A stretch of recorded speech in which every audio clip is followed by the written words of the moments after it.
কলম লিখেছে যে জবাব দিতে হবে তাকে, মসজিদ ভেঙে দিতে হবে। এটা কেন? কয়টা মসজিদ তৈরি করো তুমি?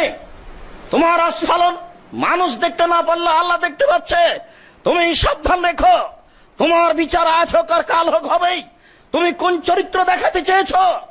তোমার মতো শয়তানেরও ক্ষমতা আছে, তুমি মনে রেখো।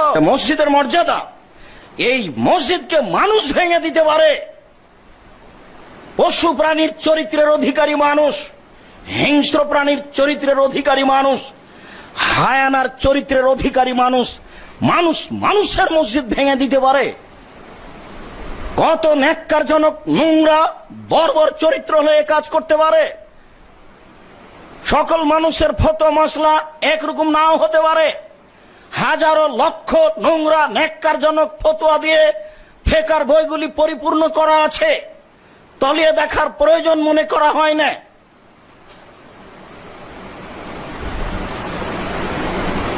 বইয়ের প্রথমেই লেখা আছে হেদায়া কাল কোরআন, হেদায়া গ্রন্থটি কোরআনের মতো। প্রথমেই লেখা আছে আমার উম্মতে একজন মানুষ জন্ম নিবে, সে হবে বাতির মতো উজ্জ্বল, তার নাম ইমাম আবু হানিফা। আমার উম্মতে একজন মানুষ জন্ম নিবে সবচেয়ে নিকৃষ্ট, তার নাম ইমাম শাফি। এ ধরনের ন্যাক্কারজনক নোংরা কথা বইয়ে লেখা থাকে, তবুও কিছু বলা প্রয়োজন মনে।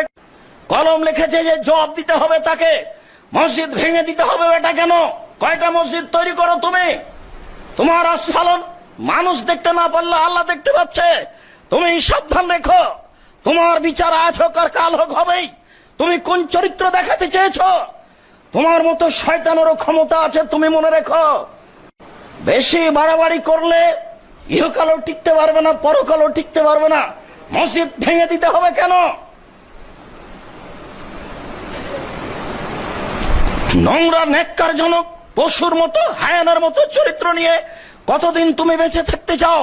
মসজিদ নির্মাণের জন্য আল্লাহ তাআলা আদেশ করেছেন, মসজিদ নির্মাণের জন্য মুহাম্মদ সাল্লাল্লাহু আলাইহি সাল্লাম আদেশ করেছেন, এবং মসজিদের মর্যাদা এভাবে রাসূল সাল্লাল্লাহু আলাইহি সাল্লাম বলেছেন। তিনি বলেন আহাব্বুল বিলাদি ইলাল্লাহি মাসাজিদুহা, পৃথিবীতে সবচেয়ে উত্তম জায়গা, উত্তম শহর, উত্তম অবস্থানের জায়গা হচ্ছে মসজিদ।